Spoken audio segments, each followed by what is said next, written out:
Mimi. Welcome back to my channel, or welcome to my channel if you're new. In today's video, we're going to go over the 23 things you need to know before starting at BYU. So if you missed it, a few years ago, I posted a video that was BYU tips with my husband, Eric, and that was a few years ago now. Honestly, I feel kind of old making this video.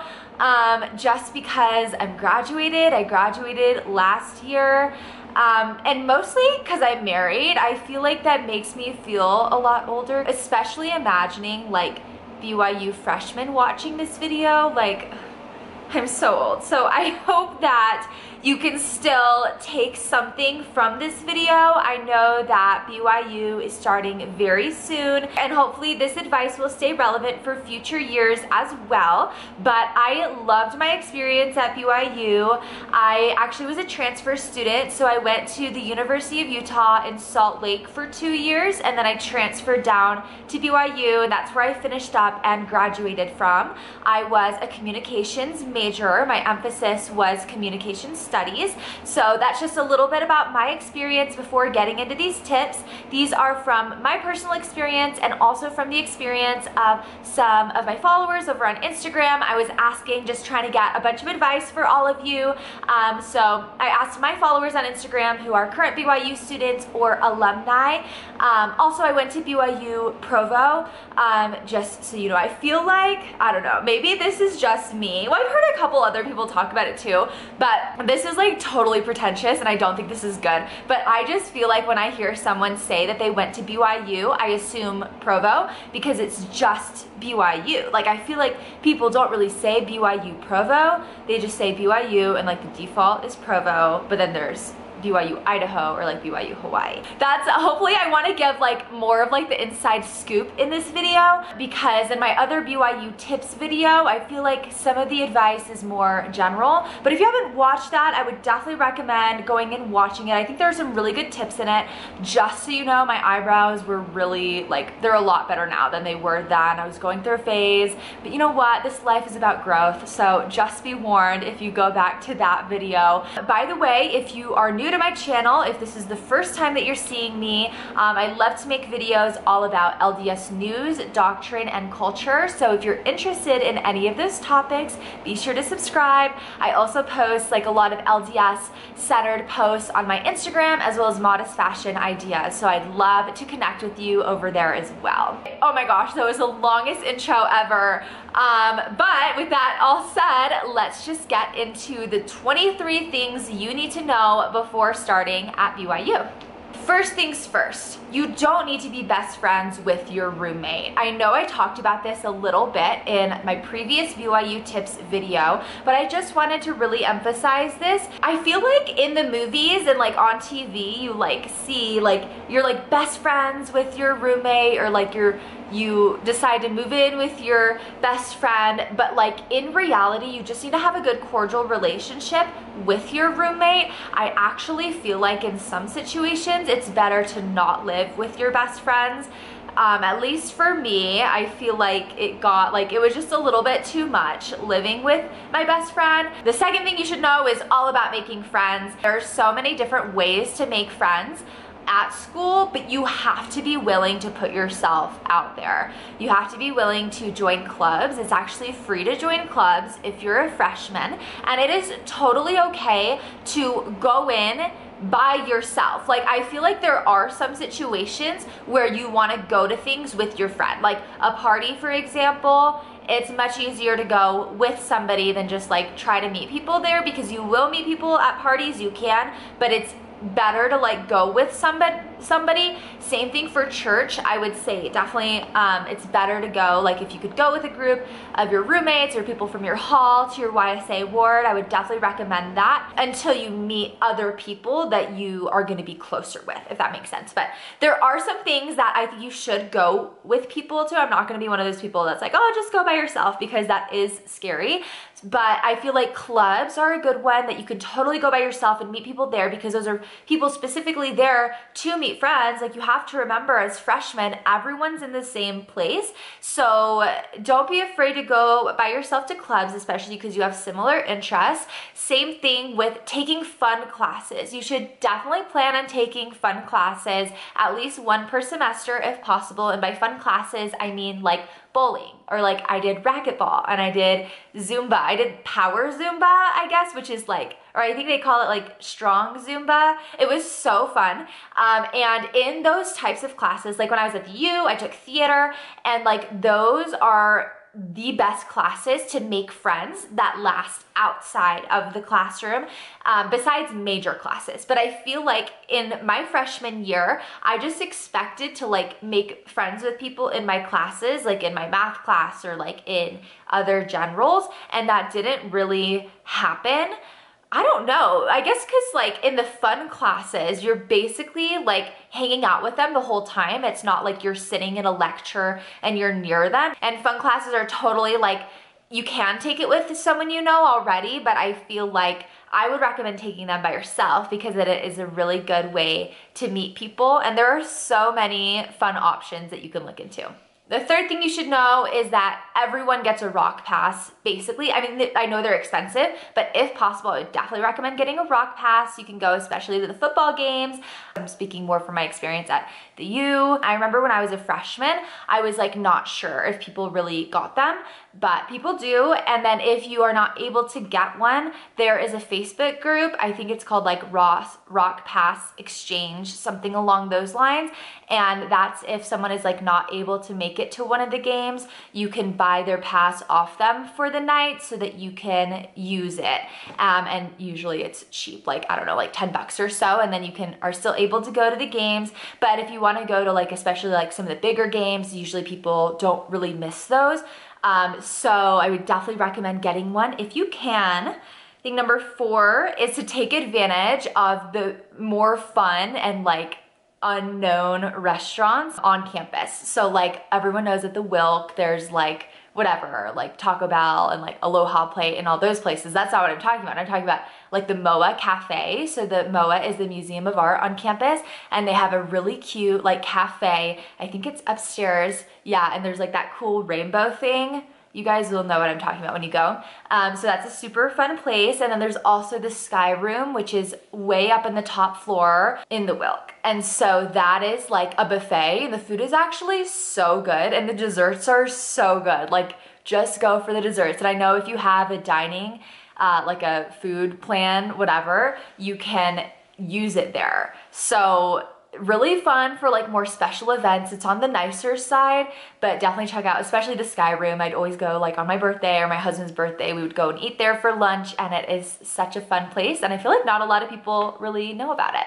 The 5th thing you should know is that Utah is beautiful, and you need to take advantage of all of the beautiful sites and things to do there. I know when you're starting as a freshman, you're probably like, I'll have a chance to go to Zion's, like I'll go do all the sites at some point. But the 4 years, if you're there for 4 years, it will go by way faster than you think. And think about, like, you might not be there every summer, you might have internships. So when you get a chance, I would definitely recommend visiting all of the beautiful national parks around Utah. It's also just a quick drive to Vegas, Park City, to Disneyland even. If you are not from like the West Coast, like this side of the country, I would definitely recommend taking advantage of those sites. Grab a group of friends. It is so fun to go all together as a group. And like, I'm not even a really outdoorsy person, but it's so fun to go like down to southern Utah just for a weekend. It's a really quick drive. I mean, not really quick. It's like a couple hours, but it's manageable. Okay, the 6th thing you should know applies when you're like further down the road in your college career, but it is to attend job fairs, get networking, and just know that when it comes to really competitive internships, they can fill up pretty quickly. I'm not speaking from my experience here, but my husband was a food science major, and so he would go to like the STEM job fair. He was telling me, he's like, yeah, like it's usually in the fall, and usually those internships get filled like the internships for the following summer at the end of the school year get filled like around fall or winter time frame. This obviously depends on what major you're going into, but just be aware and like keep it on the mind that even though you're in school and you might just be working on campus, that now is a really good time to network, really good opportunity to go get in front of people at job fairs and start nailing down your internships quickly. And then if you get it nailed down pretty quickly, you like don't have to worry about it, you know, until the summer. Like, you know, you have something lined up. So obviously, again, this is for like once you're a little bit later down your experience in school, but just wanted you to keep it in mind and keep the end goal in mind, I guess. Number 7 is what you put into your YSA ward is what you will get out of it. I cannot emphasize this enough. You have to have the right attitude going into your YSA ward. People have all different experiences. Some people love YSA wards, some people don't. I've had experiences where I've loved my ward and not loved my ward, and the biggest factor that like makes the biggest difference between those two situations is what I put into it. If you're going to the activities, if you're talking to people at church, and really just being involved in your calling, going to FHE, these things will help you enjoy your experience more than if you kind of just show up to church because like you want to go to church obviously, but you like don't really go to the activities or like don't really care to get to know people in your ward or in your calling. It won't be as fulfilling, at least in my personal experience. Even if like you go to your YSA ward and you're like, oh, like these people are not really my people, like I don't really get along with them, or I don't see myself hanging out with them outside of church really, just, you know, just try to make friends with them. Like be cordial, be nice, and I promise, like, even if you feel like you don't really fit in or whatever, you can still have a really fun experience with people in your ward. And I would just encourage you to remember why in the Church of Jesus Christ of Latter-day Saints, assuming that you are a member, why we are organized into wards and into congregations, and why we're encouraged to meet with them often. Even if you don't end up being best friends with people in your ward, it's like, it's your family and you look out for each other, and it's a really good opportunity to get to know people and just enjoy your time when you're in church. So what you put in is what you get out of it. The 8th thing you should know is to not be on your phone at the start of class. Now, don't get me wrong. I know how easy it is, especially on like the first day or first week. You're nervous walking into class. You like sit down in an empty seat. You feel like you don't know anybody and other people know people, and you just want to be on your phone because that's like safe. But that's like your comfort zone. It's what you're comfortable. You're gonna scroll Instagram, whatever. You cannot be on your phone at the start of class if you want to meet and get to know people in your classroom. I promise that you will come off as so much more approachable if you are not glued to your screen. Like that would actually, it keeps you open to people starting conversations with you or you starting conversations with others. Obviously, a lot of these tips, by the way, are focused around like making friends, because that was like the biggest question that I get when it comes to BYU, like people asking stuff about this. It's like, how do I make friends? And if that is a priority, that may not be a priority for you, but if it is a priority for you, this tip definitely applies. And I'm not saying you have to like be sitting there like at the start of class just like doing nothing. Like you can be like, I don't know, taking out like your pencil or like, I don't know, whatever, like getting your stuff prepared. I'm just saying that if you're on your phone, you're not gonna seem as like open to talking to people. A smile goes such a long way. It will not come off as weird if like you're just like sitting there like waiting for class to start and someone sits next to you and you just like smile at them. Like just be friendly. And I know it can be scary because you don't want people to think you're weird, obviously, and be like a weird like smiling person. But remember, everyone is in the same position as you. Everyone wants to make friends mostly. So by you taking that initiative, it will help other people feel more comfortable too. Oh my gosh, this video is so long already. I have to go quick. I'm gonna go quick through the rest of these. Number 9, date around to know what you like. I know that's like the most like said advice ever. Like I used to hear that all the time when I was in church, and I didn't really, like when I was a young woman, and I didn't really understand it. Like people were like, try all the flavors of ice cream to know which one you like best. And I was like, okay, like I didn't really get it. But now speaking from experience, it's really important to really get to know what you like and what you're looking for in a partner, because what you think you want might not be what you actually want on the inside. You may think you know in high school, you may think you know from like movies and whatever, but once you actually get into dating in Provo, there may be other values and things that you learn that you like, and you only can learn that through actual experience dating. Dating is also a really good opportunity just to make friends and get to know different people. Honestly, I know a lot of people knock on like Mutual and dating apps and Hinge and Tinder and all of those, but I was on Tinder, like, and I think it was a really good opportunity for me to just meet people that I wouldn't have otherwise met. And if Mutual had been around when I was single, I would have been all over that. Like, there's always some rotten apples who are just there to nickmo. Don't do that. But you can find some really good people and just like get to know them, their friend groups. You never know who you might end up meeting, new things you might end up trying that you really like.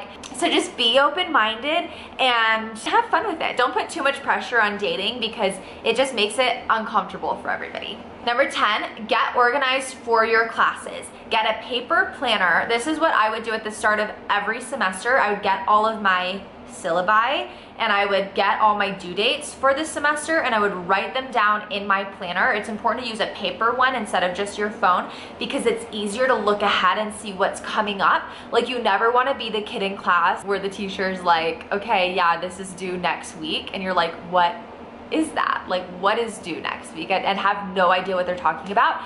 So if you plan ahead and just write all your due dates on the paper planner, it will really go a long way just to help you know where things are at. And honestly, grades aren't everything. Like, to be honest, I could have probably tried a little less hard in school and been just fine. Like, now in my career, like, I own my own business. I don't even need to have a degree to be doing what I'm doing, which is slightly annoying, but it's fine. But honestly, like, grades aren't everything. But if I can tell you one thing, that organization with your classes will help you a ton, especially if you're also doing online classes that are like at your own pace.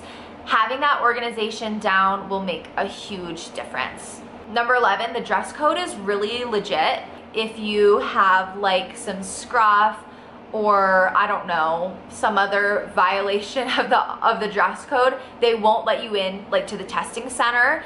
I hardly ever saw people actually get called out by professors. It happened a few times, but I know that was the biggest thing. You have to go into the testing center usually at some point to take an exam, and if you are not like in harmony with the dress code, they won't let you in even if you've waited in line. So just be aware of that. I know there are some things, like I heard people like in other videos I was watching, people were talking about leggings. I never got in trouble for wearing leggings. I feel like I wore leggings like quite a bit probably, and I never really like got called out for that. I don't know if that is exactly in violation of the honor code, but I've done it. Also, if you're in like an athletic class, you don't have to, like, you can wear like a tank top too, so that's fine. It's just like when you're around campus, going to classes, that kind of thing. Okay, number 12, speaking of the testing center, you can watch lines at the testing center. Maybe this won't be as relevant anymore now that a lot of things are online and a lot of like finals and exams are online, but lines at the testing center used to get so long. Like, you'd have to wait like an hour or more, like literally Disneyland to get in to take a test, which sucks. So they have this thing that's like I don't know, like cameras. You can actually watch like the line at the testing center. So before you go down, you can see when the line is shorter or when it's longer. Usually it's shorter like during morning classes, and the lines would get longer in like the afternoon or in the evening. Don't wait till the last day to take your test, especially if it's like for a general class that a lot of people have to take the test on that date, just because the line will get long. Testing center is kind of brutal, so good luck. Hopefully you're able to take some tests online. Just remember to bring a pencil and like make sure to know what all you can bring to your test, because like for some tests you can bring like a calculator and you can't use the one on your phone obviously, so just be sure to know like what you can and can't bring. Number 13 is my favorite strategy for like time management and organization of your whole life. It's called time blocking, and this is something that I did during school that really helped me. So essentially what you do is you take like your Google Calendar, whatever you use, and you block out time for specific things during the day. Like I would end up having like each hour of my day booked from like the beginning when I woke up until the end. And the reason you want to do this is to just limit time that you're spending on your phone or wasting time, because you can absolutely be on your phone. You can absolutely watch a few hours of Netflix per day, but having it in that like particular time block will help you make sure you get everything else you need to get done too. So just a quick example of what this looks like is from like 7 to 8 in the morning, you could do exercise, and maybe it won't take you the full hour to actually like do your workout, but that includes like getting to the gym or wherever, like getting in your clothes, waking up, getting out of bed, that kind of thing. But from 7 to 8, that is like your designated time for yourself to exercise. Then from like 8 to 8:30, it's like getting ready. So like you put that in your thing and then all your classes. And then in between, like once you put your classes and everything in, that's like non-negotiable, you move around other time blocks. The most challenging part about this is estimating how much time you'll spend on things. But the reason you want to is because let's say you have homework that night and you can be like, okay, I think this might be like 3 hours to accomplish what I need to get done. Just put it in your calendar for 3 hours, and even if it ends up taking you like a little longer than 3 hours, it's good to have that estimate, because I found that I end up getting more done in that time when it's there. When I have that homework time in my schedule, and then maybe if you study from like 5 to 8, and then from like 9 to 10 is time for yourself to watch Netflix or whatever, I am less distracted in that time because I know in the next hour I'll get to do time for myself. Number 14 is to really take advantage of your religion classes. I miss my religion classes so much. When you're at BYU, you truly have some of the most amazing spiritual teachers that you'll ever have in your entire life, because not only are they so spiritual, but they have so much knowledge of like the scholastic side of things. I know it's hard because it's like you still get a grade for them and it still feels like school, but I really hope that you guys can take full advantage and like really go in, not just thinking of it as an academic class. There's some religious classes that for me could count as multiple requirements for like GEs that I needed to fill. So I ended up taking a few classes that I wasn't like in love with. They were still really good, but they weren't ones that I maybe would have normally taken. And I'm not saying that's a bad thing to do that. I just think that the religious classes are amazing, and especially if you go in with the attitude of like, not only is this for a grade, but this can also spiritually uplift me. Number 15, really make a plan with your advisor. Honestly, the advisors are amazing, at least the one that I had. She really helped me have a good idea of like how many classes and like what classes I should be taking each semester, and help me lay out a plan from like that semester, like a gap semester while I was applying to get into my program, and then all the way to my senior year. It is so helpful because I feel like that was like some of the moments when I was most stressed in my college years, was when I was like trying to make a plan for graduation and be like, okay, like this is a prereq for this, and I want to take this class, and like just working it all in. Also, don't be afraid to take like spring and summer classes, especially now. I think some of them could be offered online. The only challenge with those is it's hard because you don't want to like plan on having spring and summer classes as like a way for you to get to graduation, because some classes aren't offered every spring and summer, and you might not know until really close to spring and summer if those will be counting. Like I've had friends where they're like, okay, I'm gonna take this class during spring, and then that's a prereq for one I'll take in the fall, and then having that class not be offered in spring, and then it kind of like screws up their whole plan. So just be aware of that, and your advisor will probably help you with that too, and knowing what classes would be good to kind of plan on for spring and summer. Number 16, be aware of provo culture. Like it really is weird. And I lived in Utah Like, I went to high school in Utah because I moved there when I was like 14, and still, when I transferred to BYU, it was like culture shock, even just coming from Salt Lake. I did not want to go to BYU. When I graduated from high school, like when I was applying for colleges, I didn't even apply for BYU. Even though my mom went there and she really wanted me to go there, I was like, I don't know about Provo. I don't know if I'll really fit in there. And you don't fit in with everybody. Like, there are people in Provo that I wouldn't like necessarily say I fit in with, but there are people that I would fit in with. It's all about finding your people in your group. But I just want you to be aware that Provo culture really is weird. It's kind of different. You'll learn new terminology. I have a video that's like all about like Utah things, where I talk about like NICMOs and like things like that, like terminology that you may not know, so you might want to watch that video to like study up a little bit. It's okay if you don't know everything though, but like Provo is just a very interesting place. Like, I still cannot believe that there was a whole series on my YouTube channel reacting to Provo's version of The Bachelor that was very, very popular at BYU. Like, everybody watched it, everybody talked about it. I can't believe that is real and those videos exist. Like, you can still watch them. Number 17, try to avoid night classes if you can, especially like your freshman year when you're like really trying to be social and go out and do things. You might have to take some night classes, like I did. Like, some you can avoid, but usually I feel like they're later on in like your junior and senior year. Earlier on, try not to take them because people want to make plans. Like, I don't know. It's just kind of annoying to have to go back to campus at night anyway, but especially if you know that things are like going on and you can't be there and do them with your friends.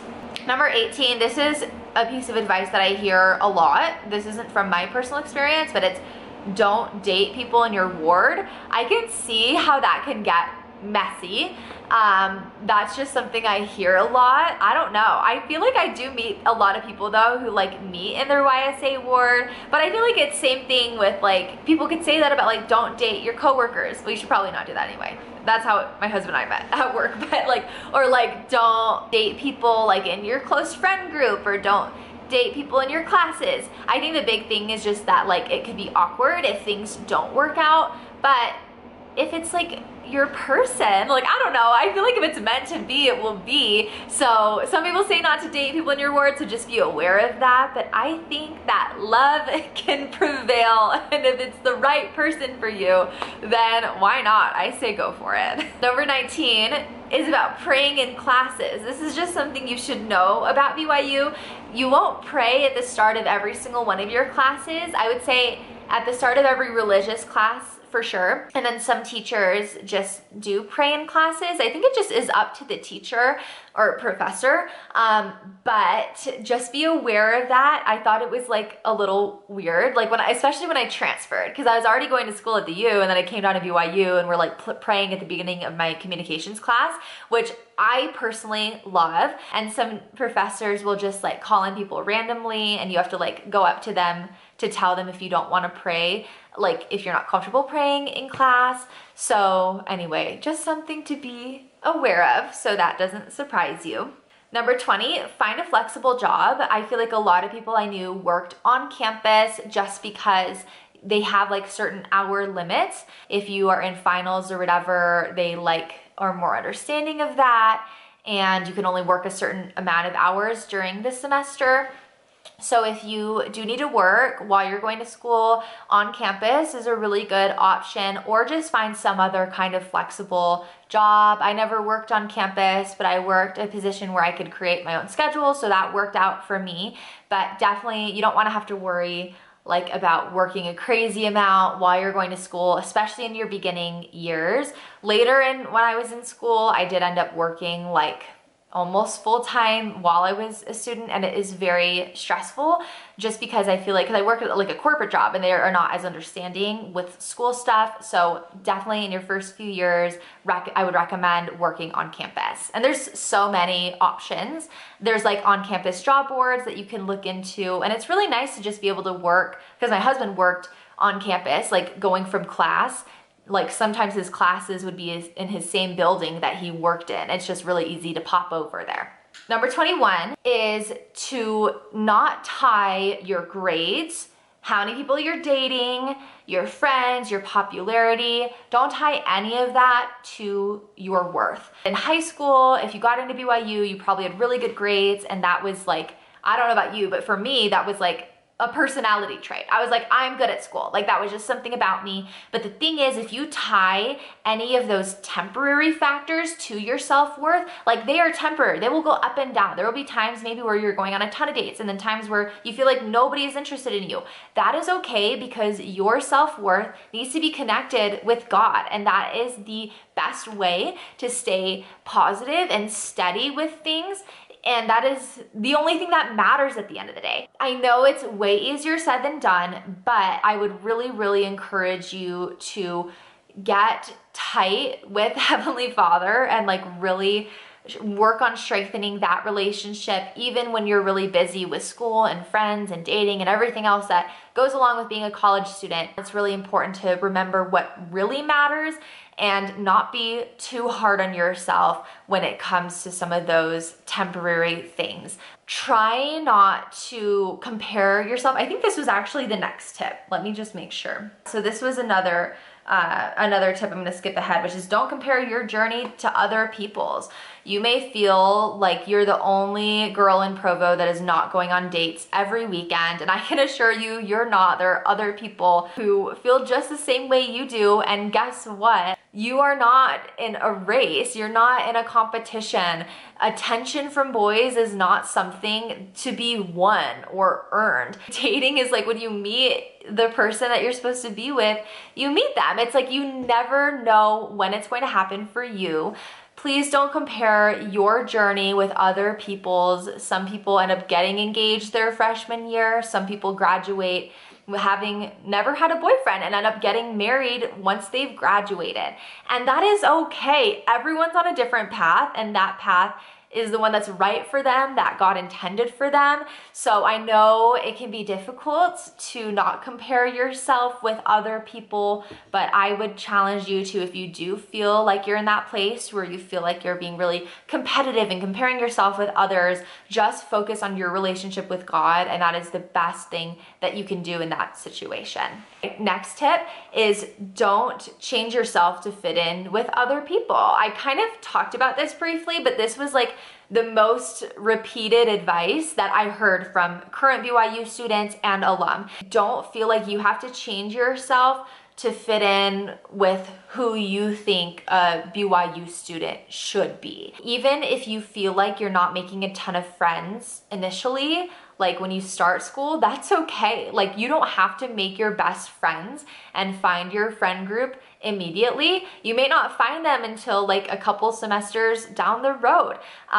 Don't feel like you have to change or hide your interests to be cool or whatever. Like this is such generic advice, but if you stay true to yourself, you will find people that you can connect with, and those will be the best friendships because you don't feel like you have to hide anything and you can just be authentically who you are. BYU students don't need to all fit into this perfect mold. The last piece of advice that I have today is don't be afraid to change your major. I always thought that I was gonna be one of those students that like actually just was dead set on one thing the whole time. I wanted to go into broadcast journalism. I ended up switching just my emphasis. I was still a communications student, but I just did communication studies and I work in social media now. I thought that that was like what defined me. It's like, I always knew I wanted to do broadcast journalism, but like really it is okay, even if it sets you back a while. Like my husband was studying computer engineering, and then he ended up switching to food science, and it set him back a little bit in his schooling, and that's okay because now we're graduated and he's in his career and he loves what he does. And wouldn't you prefer that? Like, don't feel bad about being a little bit behind in your school, which by the way, behind is not even a thing. Like some people take shorter or longer times to graduate, and that is okay. What matters is that you end up doing something that you truly love and care about, because guess what? Your whole career is gonna be much longer than the few years you're in school. So don't be afraid to change your mind, even if you feel like it will set you back, because it will be worth it in the end. Well, that was a very long video. I hope that these things were able to help you and get you into the right mindset as you're starting school.